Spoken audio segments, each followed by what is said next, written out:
Welcome to this episode in the Historical Society of Harford County Speakers Series, History of Black Churches in Harford County.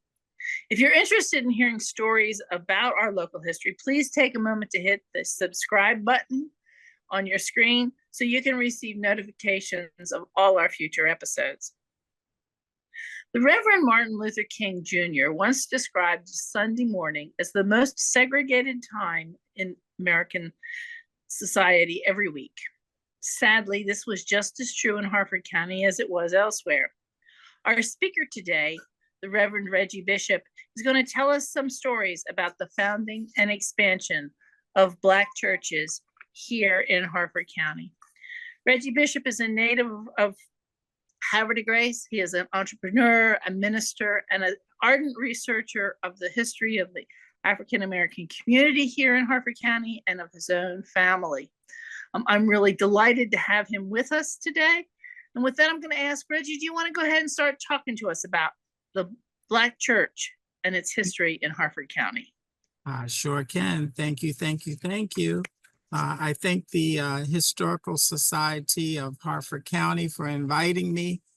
This is a passion of mine. Even though I do family research and research on my own, I am often willing to participate and share with the public. So I thank you for inviting me here.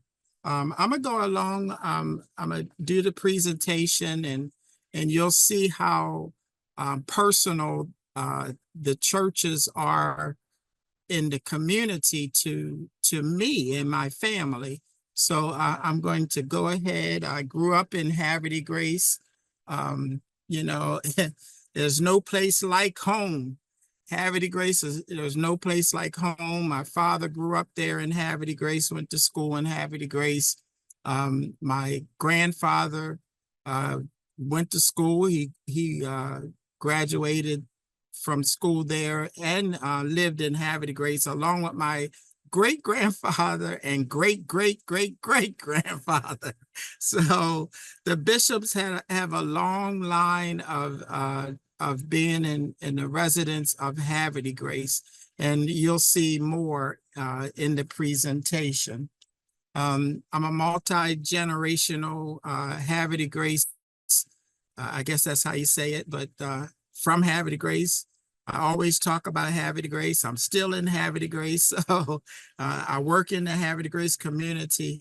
So it's multi-generational. There's a spirit. Our family is spiritual. It's a spiritual family.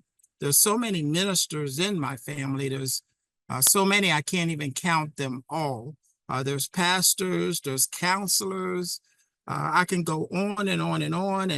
And for this presentation, I love to connect my history with my family, and it's in particular the family in Harford County, because I have a long line. Several of my family branches branch off into different areas of Harford County. I would unite with anybody to do right, and with nobody to do wrong. My inspiration is Frederick Douglass, and family says that we are related some kind of way.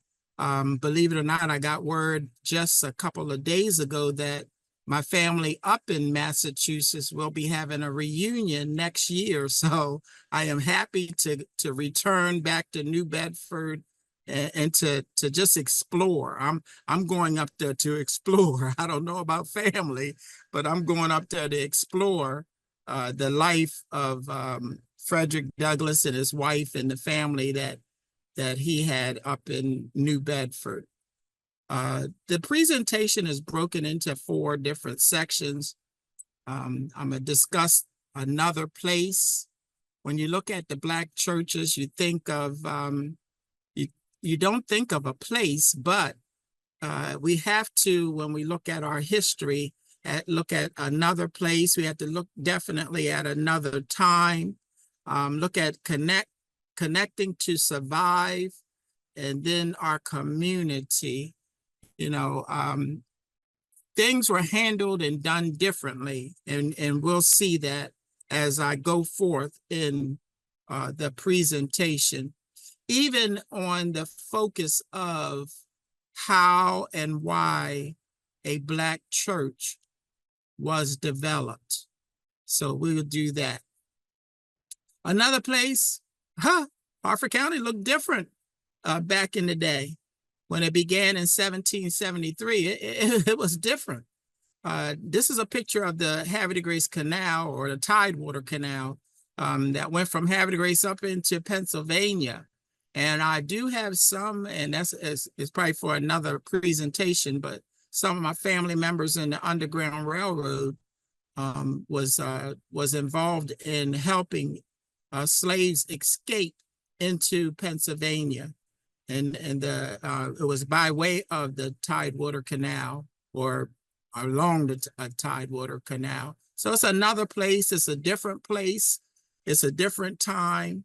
And I could just imagine what Harford County looked like. I used to love the farms.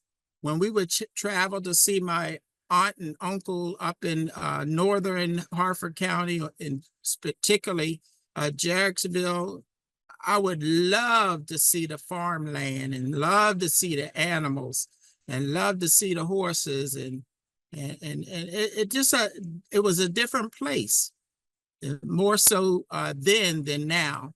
I remember the cows. My dad would pull over on the side of the road, and we would go right up to the cows. We would touch some of them right along the fence, and now the generation now, the young generation now, don't even know what a cow sounds like.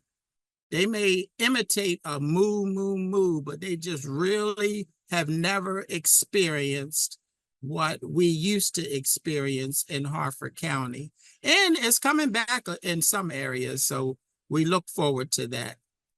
You know, this picture resembles a family, an African-American family. It's a community amongst itself. But this picture may be misleading, because I pulled out of the Southern Aegis article or a listing. It was a listing that people of color, Negroes, colored people, free or even enslaved, could not congregate. And this was before 1827. They could not congregate with, there was the consequence would be a penalty of getting whipped, which flogged or lashed, or they would be sold to a more southern state, which I have an example of my own family being sold to Louisiana. So this picture is kind of misleading, but it is typical of the Black community and Black family back in the day. Another place in Harford County, Maryland. Harford County was created from Baltimore County in 1773. In 1830, the population was about 16,000. 2,000 being people of color, free people of color, 3,000 being the enslaved. As we moved in the timeline, in 1850, Harford County grew to about 19,000 people. And it kind of flipped, because free people were considered 2,700 and enslaved about 2,100. Now, compare that to today, there's about 250,000 as of 2022 in Harford County. There's about 250,000 residents, and it's probably still growing, as many houses as I see build up. So you can find that information on the Maryland Archives website. Look under the legacy of slavery in Maryland, and there's statistics for all of the counties by year. It starts out in 1800 and it goes all the way through to, I think, 1880. I believe it might be some areas where it moves into 1900. But the Maryland Archives is a resource for the statistics. It was another world, different worlds. The enslaved were considered property of someone else, and their rights were taken away from them. They couldn't do a lot of things. When they say bondage, yeah, bonded physically, bonded spiritually, bonded mentally. It was a different views also, because even people of color didn't feel safe.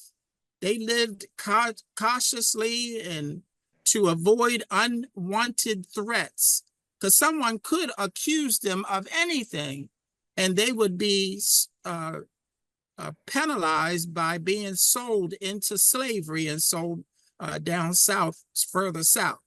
Maryland is a border state. So we had two different worlds within one world, and that was free people of color and the enslaved, all in one area. You know, Frederick Douglass, he escaped from slavery in 1838, September 1838. And, you know, they say that he traveled by train northbound to New York, and he came through Havre Grace. So this, the bio of Frederick Douglass, I've read several of his autobiographies, and it's amazing how Anne Murray disguised him or created his sailor suit and disguised him so that he could escape slavery. I will say there's some really interesting quotes from his autobiography about his slavery, about his escape. And he talks very specifically about his experience in Havre Grace and how he waited till the last minute, because in Havre Grace, you had to get off the train, get on the ferry, go across the Susquehanna, and then get back on a train on the other side of the river. And he describes that whole experience and how high the risk was. In fact, he said he thinks there was at least one white person who recognized him on the train, but never said anything. Wow. Just imagine. And I'm thinking, okay, who was there to help him? Who else helped him? If nobody, nobody helped him, the free people around him couldn't even reach out. So, that was a crucial time and crucial area. He died in 1895. So these are just some of the portraits or pictures of him that I have pulled out. There are many, many religious denominations, thousands of Christian organizations. There's so many of them. And I'm thinking, okay, people of color were enslaved and were denied the spiritual empowerment. They were denied some things, or those things that they wanted was controlled. So we look and we see these symbols even today. These are symbols of many, many different denominations throughout America, throughout the world, period, that we see. Just to mention a few: the Lutheran Church, the Presbyterian Church, the United Methodist Church, the Episcopal Church, the Quakers, the Roman Catholics, Baptists, Pentecostal, Eastern Orthodox, Seventh-day Adventists, Mennonites, and African Methodist Episcopal, or the AME Church, are just a few of the many, many, many denominations that evolved throughout the centuries. Many, many denominations evolved, but it was another time. It was time for a change. As people realized their freedom, they had to put things in place. And the churches were established for collective worship and spiritual empowerment. Yeah, that's a general definition, because we know that the Black church, it was much, much, much more. You know, I found in my research that in the beginning, most of the churches that started out in the beginning were called meeting houses. Even in the Quaker meeting house, and I have relatives that were we are believed went to school in the Darlington meeting house. The Darlington Quaker meeting house went to school before Emancipation Proclamation in the early years. So, but we have to remember what the Aegis, the Southern Aegis, posted. It posted that it prohibited people of color. People of color were prohibited by law from gathering in groups, from congregating, and you know that the consequence of this was severe penalty, whether lashings or sold back into slavery. You know, this is the first exclusive Black church, is Asbury in Churchville, Maryland. It was founded and created in 1838. Calvary Church allowed for their Negroes or people of color to gather and worship in a balcony in their church, but they weren't allowed to go any further. They weren't allowed to become ministers. They weren't allowed to really participate. But, you know, one of my eighth great grandfather, Nathan Cooper, and grandmother Mariah Brown donated church in on Asbury Road in Churchville to build the Asbury or Big Asbury Methodist Church. And that's because they left because of a segregated congregation. Now, initially, it was only attended by blacks, I believe, but it was supplied by white pastors. So white pastors were supplied Big Bethel in the initial beginning. I don't think it was until much later, maybe in the 1850s or 60s, that Black pastors, itinerant pastors, started pastoring Asbury. Yes, that's my mother's side of the family, and there's many of my family members buried there at Asbury. Another instance that I found in my family history is a plot of land. Nancy Lewis was willed land in Elizabeth Budd's deed, Elizabeth Budd's will. The deed says that Nancy Lewis donated property to Bush Chapel Church, which is I think it's Calvary Church, Mount Calvary, in Bush Chapel. So this is another instance of the people of color donating pieces of their land so that churches can be established in their community. Yes, for worship and even for the burial of the dead. So Mount Calvary, UAME, was established in 1868. Now, UAME is I guess you could say a offshoot of the AME Church. Same with UAMUMAP or something like that. There's so many of them. I can't even get them right, but there's so many of them that have become offshoots of other denominations, just like the AME Church is an offset shoot of the Methodist Church. So there are many over the years. There have become many churches that have been offshoots of the other denominations. So Richard Allen, he formed the AME Church.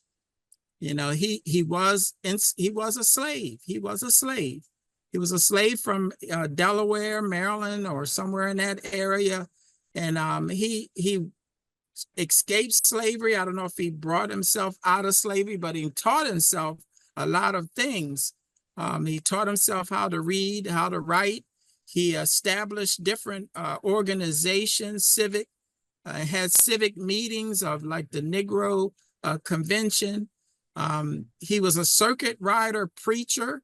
So, you know, in doing research and looking at this in 1785, I can just imagine him riding a horse or a donkey from Philadelphia through Harford County, through Cecil County, to get to Baltimore, because that's where the Methodist Church had assembled also.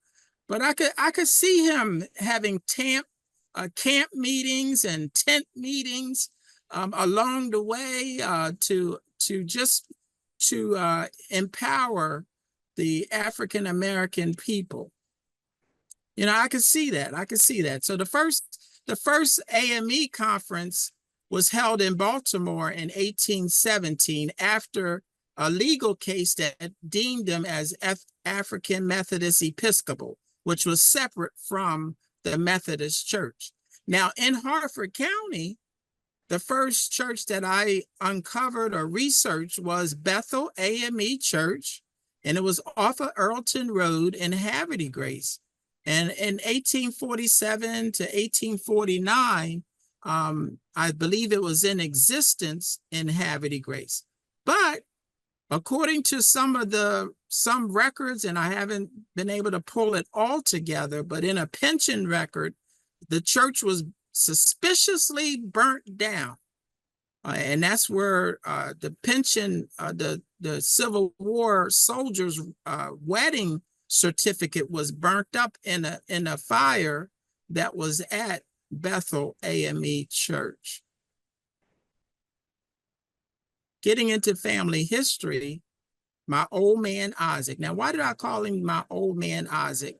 They referred to him as Old Man Isaac in a magazine. It's a decoy magazine in Havre Grace in the late 1800s. I have not been able to discover that magazine yet, but supposedly it's around Samuel Barnes, Barnes, and this is my like fourth grade, if not more, Isaac Bishop. He purchased his wife, he purchased himself from freedom from Henry Barnes, and still worked for the Barnes family. Now, Papa Isaac was a carpenter, and you know, the Bishop family, they work with their hands. Well, I don't know if that gene skipped me, but they really work well with their hands. I had several uncles who built their own houses, you know, in the past couple of decades, and they have designed their own homes, and uncles have really built. They fix cars and put cars together. really creative in building up and being like a carpenter. And I can imagine Papa Isaac Bishop being a carver also with the decoys. I can imagine that. I can imagine him building the pillars in the churches. When I go to Green Street, St. James Green Street, I'm like, okay, did my grandfather have something to do with those pillars, those beautiful pillars that are lined up in the church? I mean, it's just something how creative they were, and how they crafted and honed in on their craft. So he purchased his freedom. here's some freedom papers that describes him. And it's something to pull this from the Harford Historical Society of Harford County. I was amazed to pull these records. You know, he paid the balance of his wife's freedom from the estate of Stephen Jones in 1855. And all of this happened within a couple of years. He was able to buy 4 acres of land off of Stoke Street and Water Street in Havre Grace. You know, he purchased he made these purchases all within a couple of years. So I believe his carpentry skills came in handy, along with his brother, Peter Bishop. Even though Peter Bishop went on to be a reverend or a pastor, he also helped build Mount Zion Mountain Church in Joppa. And his name is still on the foundation of that church next to the McComas Institute. And that's Reverend Peter Bishop. And I will point out that collection of Mount Zion Church, the McComas Institute, and the Associated Cemetery are one of the newest historic preservation districts designated in Harford County. Okay. So it's actually legally protected by the county at this point. Wonderful. And it should be of interest to all of us to preserve our history. Churches establish communities. We'll see that further in the presentation. The free and the enslaved lived together. A lot of people didn't think they did, but they did live together. So some of the more prominent, or you can see Darlington, the community of Darlington, the community of Churchville, the community of Abingdon were definitely freeman communities or Black communities, along with Gravel Hill. You know, they came together and they did a lot of networking and pulled together. I know that several of the Civil War veterans from Havre Grace and Gravel Hill really pulled together and I believe walked together to Philadelphia to enlist in the Civil War on the Union side. So networking for all within the Black community was crucial. You know, that was their connection to survive. Their connection to survive. Now, this sketch is just a sketch of Old Bethel Church that used to be off of Chapel Road. And I mention that because when I visited back in the 90s, this was before Bully Rock residential community was built up. But I discovered this rock out in the open by the home of James Pico. Because James Pico opened his home up off of Chapel Road to worship and to serve the now St. James AME Church, which at the time he called Mount Zion Meeting House. This is St. James Green Street, about 1900 on the left, and this is Gravel Hill on the right. Gravel Hill was established in 1855.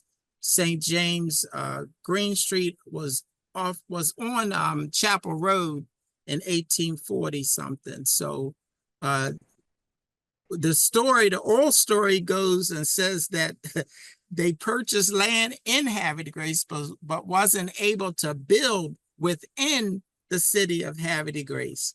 Not until 1874. And the church building was actually picked up and moved to the current location. And that was done by Tobias Skinner's horse or mule or whatever he had.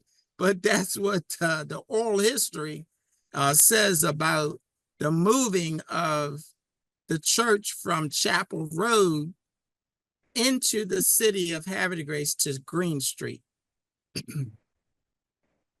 As we know, there are many, I think it's about 100, if not more, colored troops from Harford County served in the Civil War.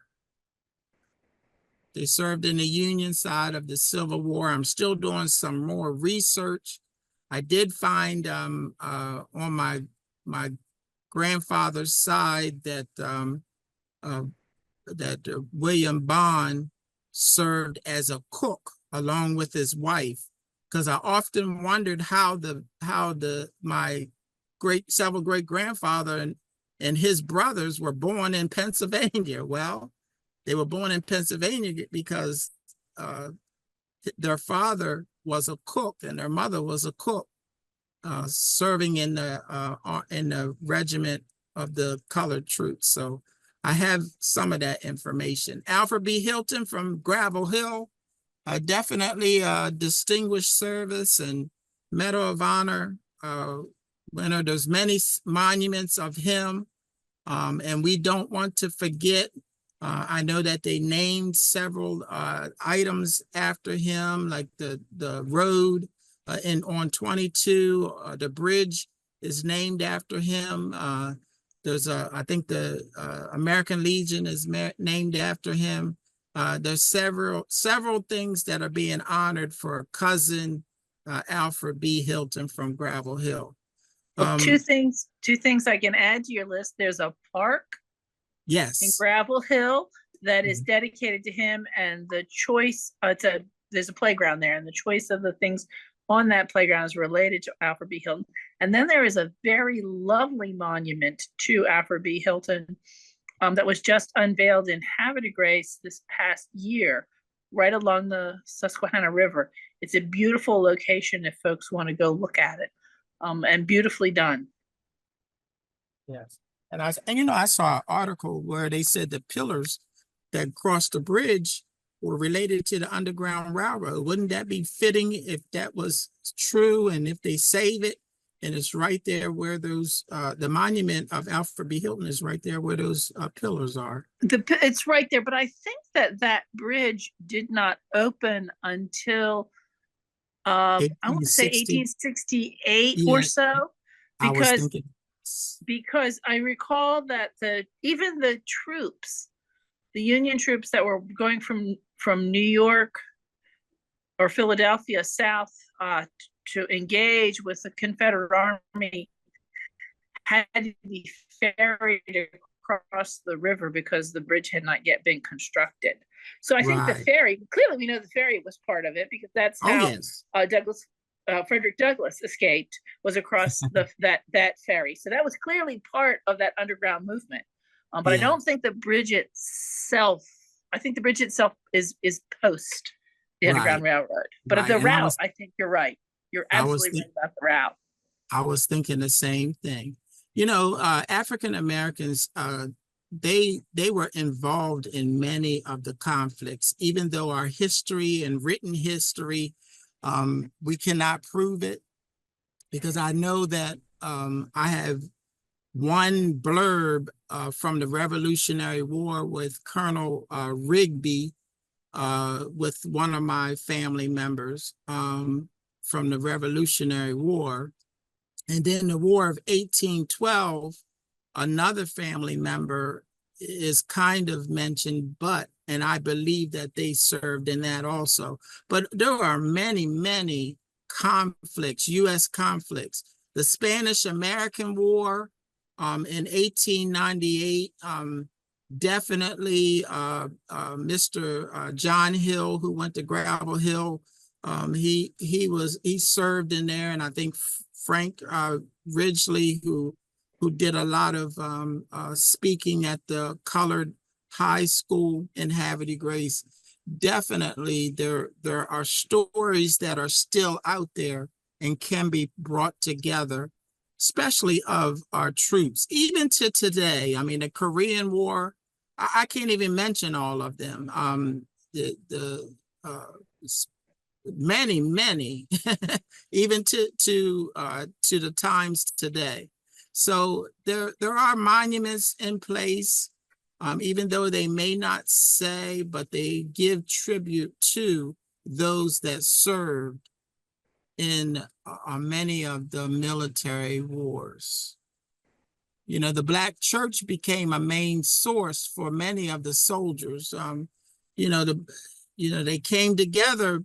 Some of the soldiers came together in the Civil War or even in the Spanish-American War because of the churches.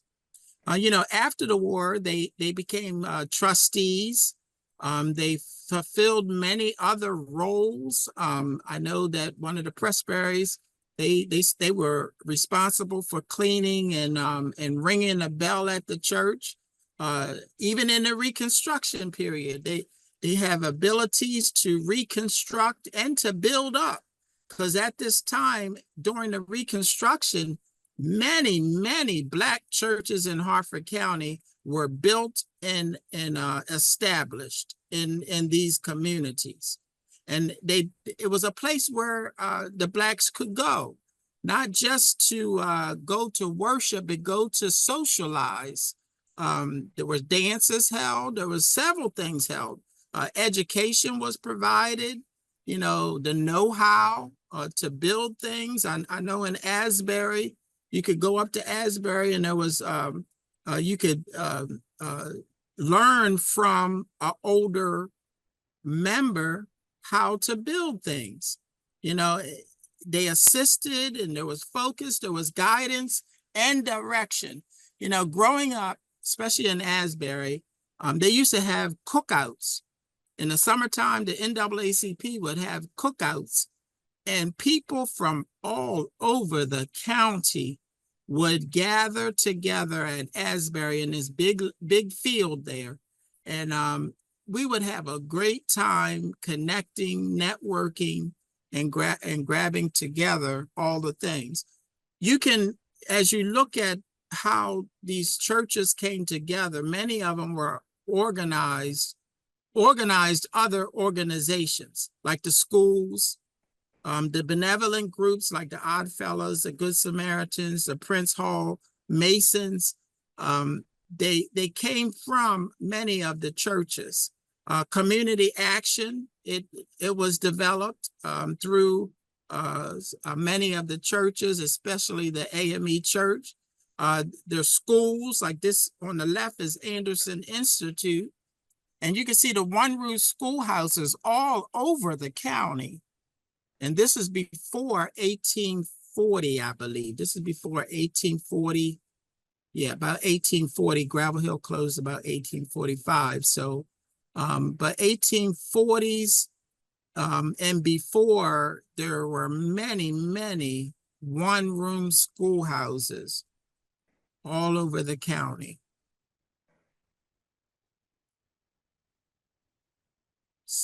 The Masons or Masonic lodges were developed.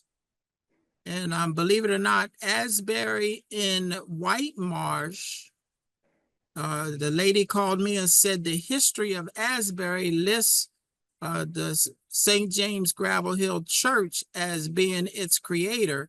And I'm like, well, how in the world does St. James Gravel Hill Church create the lodge way in White Marsh? But I guess it may have been done. I mean, just a connecting of people and networking together to get things started. You know, Samuel Ennis, he helped start the Masonic Lodge in Havre Grace. He had a grocery store, a laundromat. Some say he had a theater and a dance hall. He was a businessman. He was a all-around businessman, which needs to go without saying. You know, there were support groups out there with the VFW, the Elks Lodge, the American Legions. Perry Point Veteran Hospital was right over the river, right over the Susquehanna River, and many people who attended churches and stuff in Harford County worked at Perry Point Veterans Hospital. So the antebellum period, the AME Church was established and became pivotal in developing other churches, and not just AME or Methodist, but other churches. You know, during the Reconstruction, the churches were supported by itinerant ministers. Itinerant ministers are ministers who travel from one area to the next.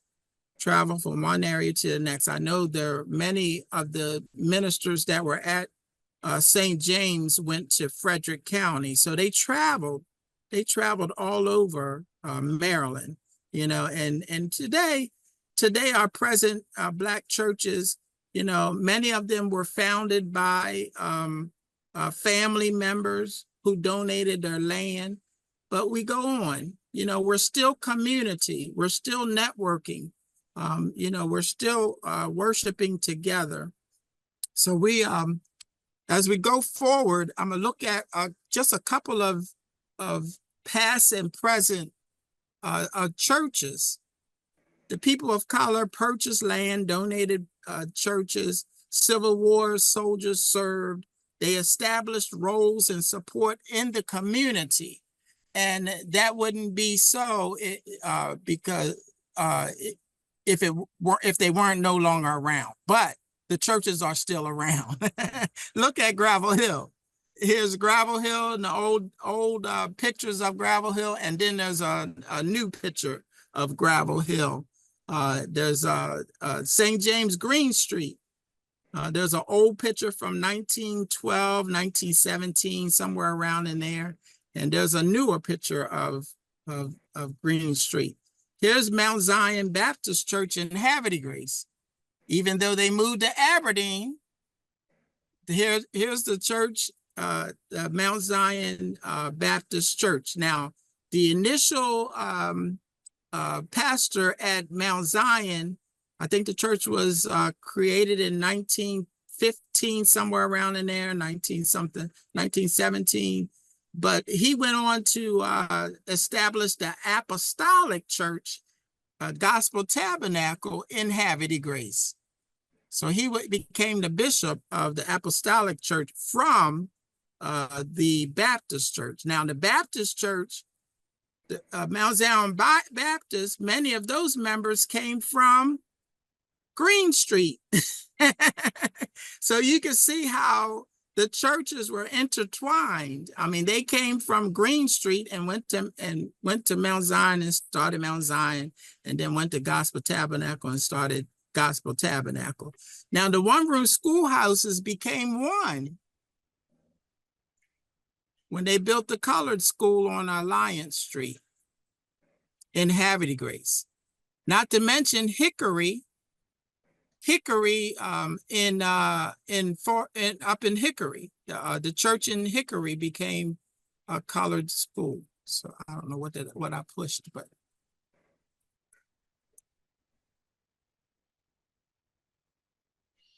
I messed something up.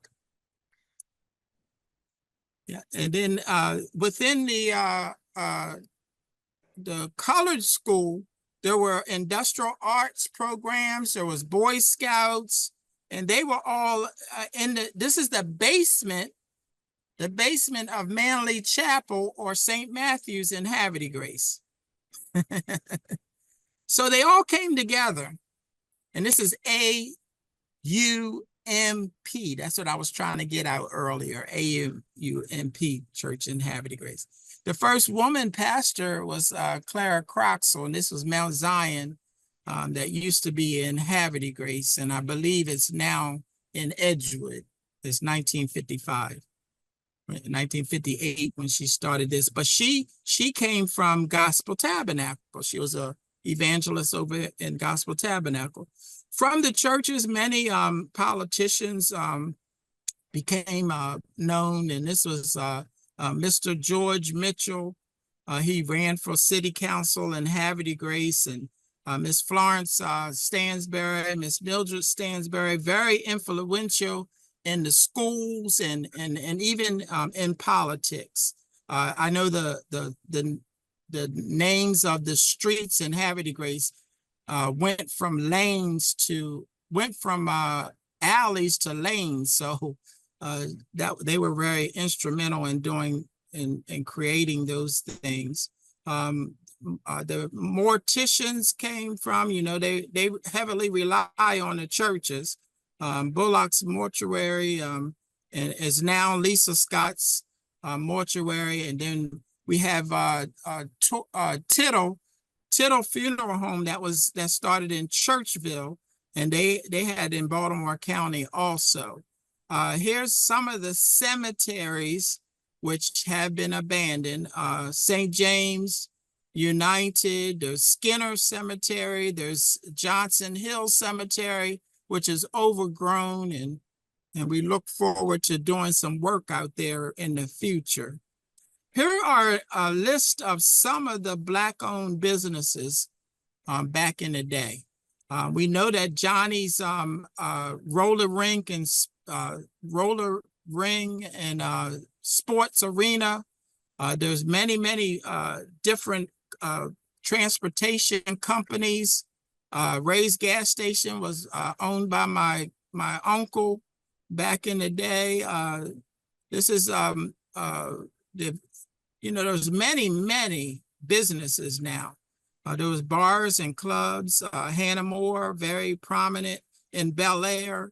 There's Boom Boom Lester's boxing. And I'm trying to get pictures of any of these. So if anybody out there has any pictures or can direct me to somebody who may have them, that will be very helpful. Charles Dunson with his limousine service and bar and diner. I mean, it goes on and on and on, and you don't see them today. You don't see the remnants of hardly any of these today. Same with knowing that Dr. Stansberry, he's gone. Dr. Lehman Spry used to be a dentist. He's gone. Dr. Hugh Jackson was a physician.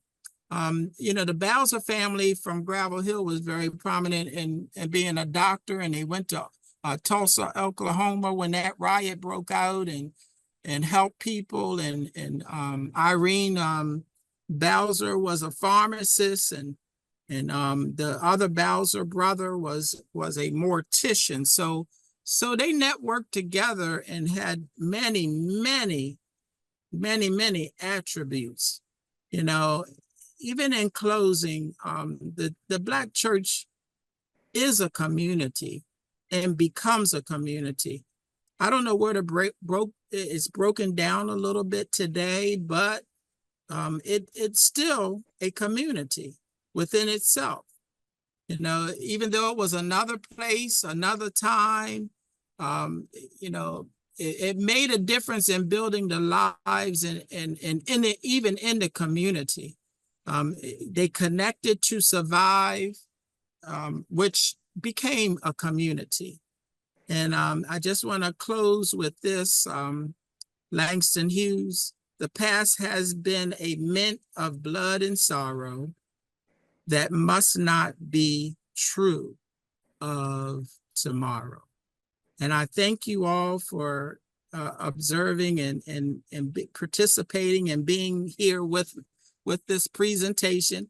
If you want to contact me, Reg Bishop, MD, or Marilyn, MD for short for Marilyn, @gmail.com is a good place to reach me. And I thank you very much.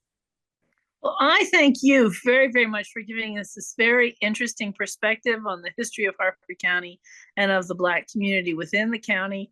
I think it's a great supplement for those of you who have listened to other episodes in this series. You will recall that there's actually an episode on the colored school in Harvard Grace that I think you might find an interesting addition or supplement to this particular presentation.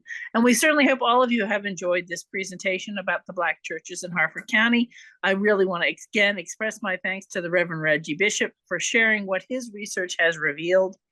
I want to encourage you to click on the subscribe button so you can receive notice of our upcoming episodes. And if you've enjoyed this event, please consider making a donation or becoming a member of the Historical Society of Harford County. You can visit our website at www.harfordhistory.org. You'll find a complete listing of all of our upcoming events, both at our headquarters building in Bel Air, as well as at the Hayes House, and a calendar of all the things that are happening. I want to encourage you to look particularly at our annual meeting, which will be held in September 2024, where we'll be looking at Lafayette and his connections to Harford County. So thank you very much for being with us today, and God bless.